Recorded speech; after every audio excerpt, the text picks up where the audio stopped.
All right. So, back here for another segment, and I think this is going to be a pretty interesting one.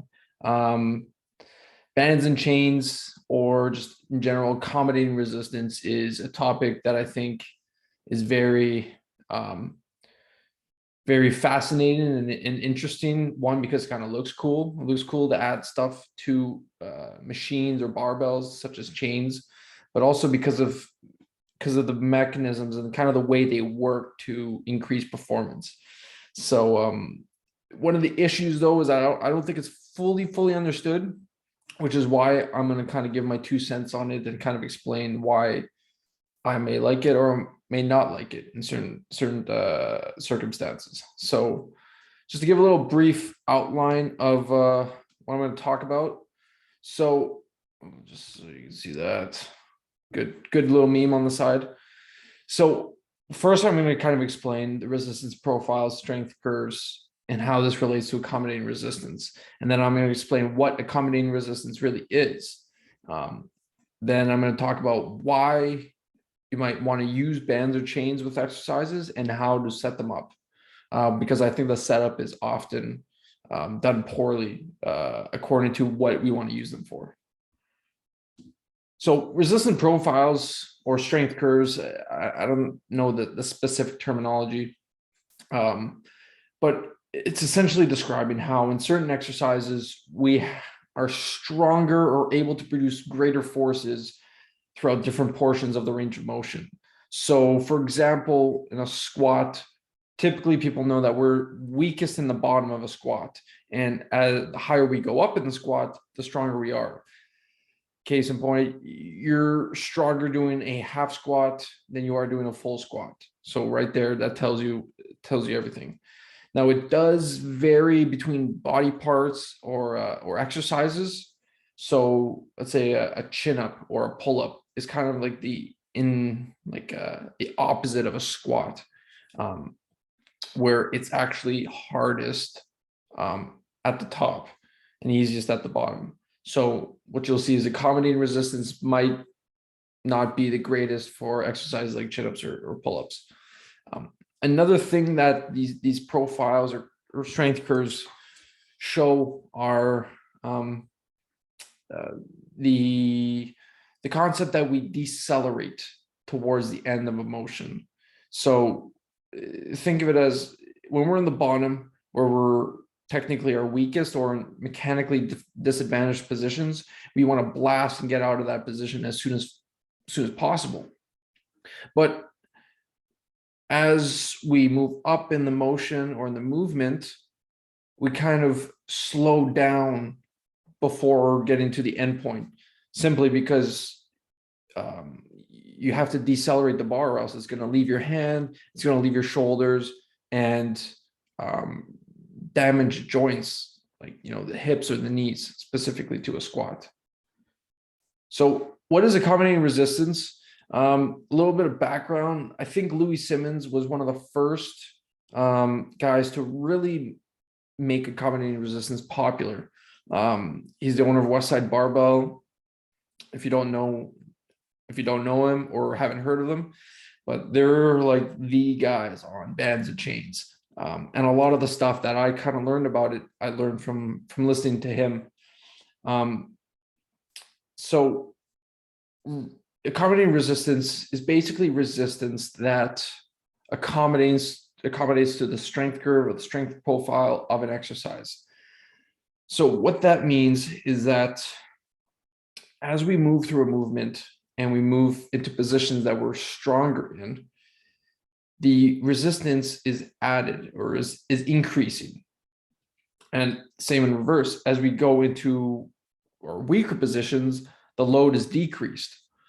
So different examples are bands, chains, and isokinetic machines. If you're not sure what isokinetic machines, are, they're basically machines that control for a certain velocity. And basically what that does is based on that velocity, you're able to work on a specific strength, but the force is maximal throughout the complete range of motion. Because if you haven't seen the force velocity curve, and I'll talk about this later.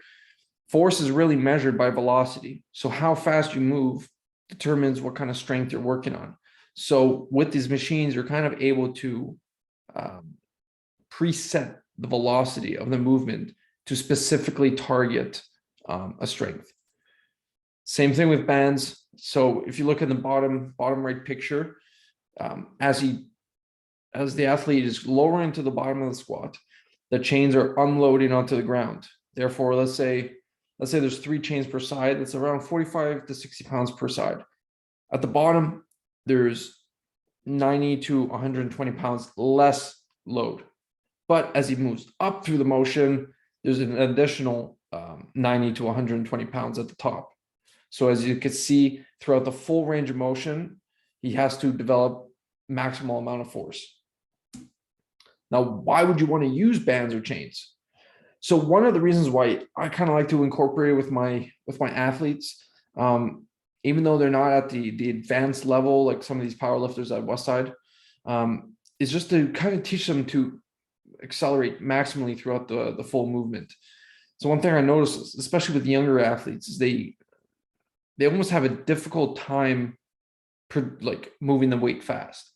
So what I might do is I might add, 1 chain per side. It's about 15 to 20 pounds additional weight on the side. What that does, and if they've never been used to it, it kind of forces them to maximally produce force throughout the full range instead of just kind of coasting and getting the weight up. Because if they do that, the weight is just going to throw them down. For hypertrophy reasons, I kind of like it sometimes, if you want to work on peak contraction, or if you want to complete maximal tension throughout the range of motion. So let's say for, a dumbbell press or a chest press, it may be very difficult in the bottom position, but you don't get much work at the top, at the peak contraction. So you might add a little bit of band tension. I have heard of arguments as to why you shouldn't use bands for movements like this, because sometimes, let's say if you use too much band tension, you might lower the load or the actual weight, which doesn't allow you to get enough of a stimulus in the bottom position or in the stretch position, which can also have a muscle building effect. So, there's a time and a place for accommodating resistance. And finally, one of the big reasons for accommodating resistance, and actually it only applies to bands, is the idea of overspeed eccentrics. I'm not going to talk about it in this video because I'm going to spend a whole nother segment on it, because it's a little bit more complex than say bands or an isokinetic machine. So just to give you guys a little bit of a, let's say, a little visual of kind of the benefits of using accommodated resistance. I'm going to kind of show you the difference in velocities throughout the movement. And it kind of relates to the strength profile of an exercise. So in this example, let's say someone's bench press is 200 pounds. That's their 1 repetition max. All right. And I want to preface this by saying, I don't know if these numbers are exactly right. I was just throwing them in there just to kind of give you guys, some numbers, something to relate to. So with no accommodating resistance, 200 pounds, all right, 200 pounds at the bottom position, he might move the weight at around 0.3 meters per second. But as you see, as he progresses up through the movement, the velocity starts to increase.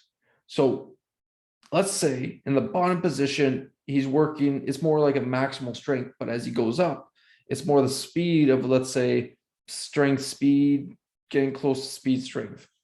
Okay. But if, let's say, you add 1 chain per side, it's about 20 pounds per side. And the bottom still has that 200 pounds, moves it at a slow speed. But as he goes up, the weight actually increases on the bar. Therefore, the change of velocity is not as big. Therefore, you're working the same strength throughout the full range of motion.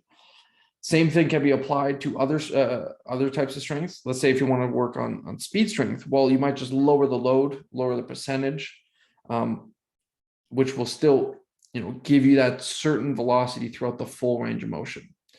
Compared to an isokinetic machine, it's not perfect. An isokinetic machine is very specialized and is geared towards giving these specific velocities, but they're very expensive. So the next best thing we have are bands and chains.